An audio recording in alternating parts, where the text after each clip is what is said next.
guys, and happy spring. I sure as hell am glad that it's spring, so I can finally stop pretending like my LA ass knows how to style outfits for winter that are actually warm. Also, I definitely have seasonal affective disorder, so I'm very glad that that part of my year is over. Let's style some outfits. Smooth ass transition.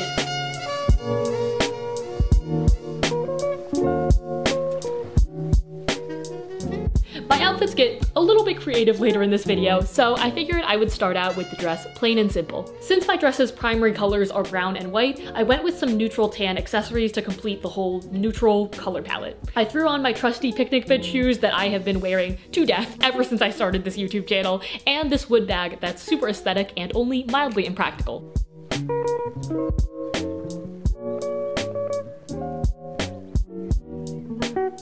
One of the easiest ways to dress down a dress, which is like what I talk about in all of my videos, is to layer a t-shirt underneath. This is particularly useful for strappy little dresses like this one, so you can wear a normal comfy bra underneath without the bra strap showing, or adhere to your school's antiquated dress code. If you have a pattern dress like me, try matching your t-shirt to one of the colors on the dress, like this white t-shirt to the white on the gingham, and if you have a solid colored dress, try a contrasting colored t-shirt.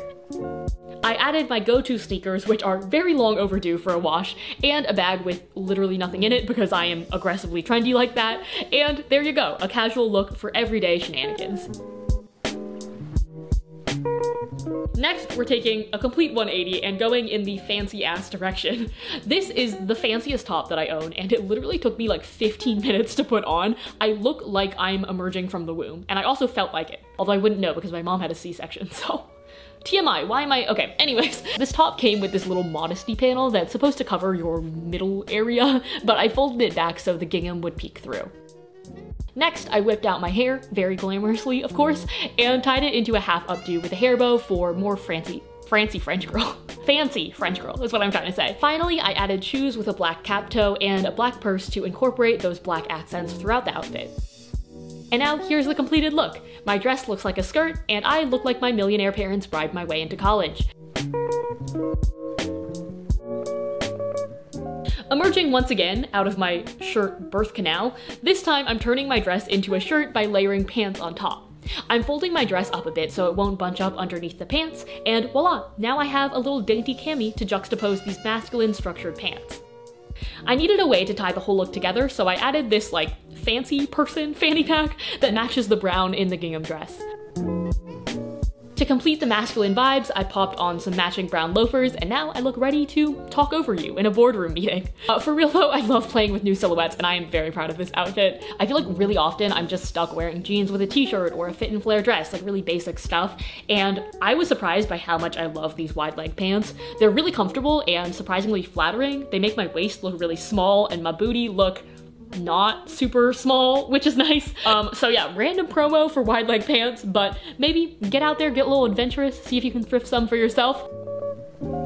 Next, for a more feminine look, I swapped out those pants for a skirt. The key to layering skirts on top of dresses is to make sure that they're a thick enough fabric that the dress doesn't show through and it's not like wrinkly and weird and lumpy, and also that it's long enough to completely cover the dress, which mine just barely is. Because I was feeling a bit extra, I added a beret which ties all the neutral tones together. I spent like 5 minutes adjusting it, and I still have no idea how the hell the correct way to wear this is, so French people and or hat experts and or artists who are very good at wearing a beret, help a girl out, leave a comment down below. At this point, the whole outfit felt very girly and sweet, so I toned it down with my chunky dad sneakers. You know, some people like hate these with a burning passion, but that's okay, man. That's what fashion is all about. I say if at least 10 people don't think your outfit is absolutely hideous, then it's not worth wearing because you're not taking enough risks. Same thing goes for writing, or for comedy, or for YouTube videos. Wholesome. Okay, motivational speech aside, here is a quick variation on the same look. I'm adding a suede jacket that reminds me of kind of like a Wes Anderson character for some reason, and these funky platform shoes. And there we go. I look like a funky version of Margot Tenenbaum, or just like a sugar baby look, except I paid for all the clothes myself, because you don't need no man to support your spending habits, ladies. Another way to switch up a dress is to layer a sweater on top. I recently sewed this cropped sweater, and admittedly it looks a bit scandalous with a regular skirt because it's so short that it ends up showing my underboob, or like moreover wannabe underboob area when I lift up my arms. So this dress is the perfect solution because it keeps me covered even in the most cropped of crop tops. I added my trusty loafers, which match the brown of the dress, to complete those studious vibes, and for my bag, I went a little bit wild. Get it? Like, because it's leopard print and it's wild? Okay, the puns are getting bad at this point, I will admit that.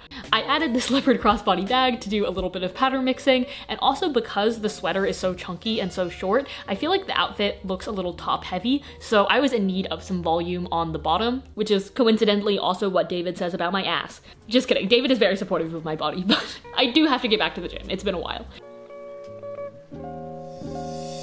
For another casual look, I layered a long sleeve underneath, this time matching the dark brown tones in the dress. The little notch in the neckline and the lettuce hem on this top reminded me of the 90s, so I completed those 90s vibes with some tortoiseshell hair clips and chunky sneakers.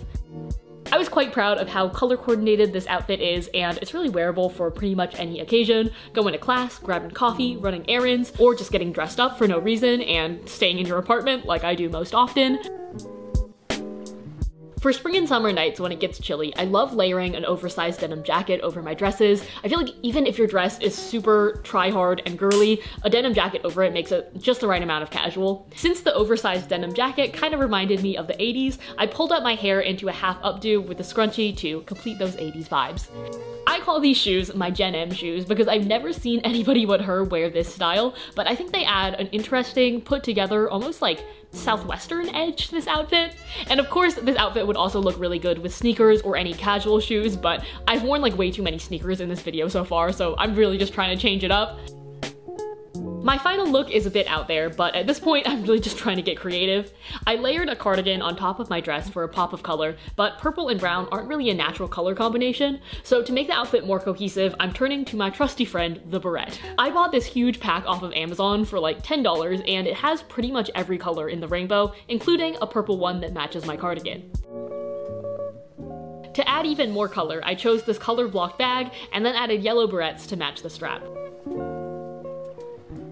For shoes, I chose these graphic, almost pop art-esque boots with a slanted heel. In my like dream fashion world, the heel would have been yellow or purple, so it would have tied together the whole outfit perfectly, but I'm just working with what I got. And there you go. In this outfit, I feel like some sort of unicorn Instagram cowboy. Like, this is the type of outfit that you only see on Instagram aesthetic pages, but it was really fun to play around with colors, and I admittedly kind of feel like a badass in this outfit. Right, and those are all of my outfits. Hopefully this video was like somewhat useful. I feel like the problem with styling videos is that a lot of you guys won't own this exact dress, but hopefully you can apply like the same tips to a dress with a similar silhouette or just any short dress that you have. If you guys have any styling questions that I could answer for you guys, let me know. Otherwise, thank you so much for watching, and I'll see you guys next week. Bye!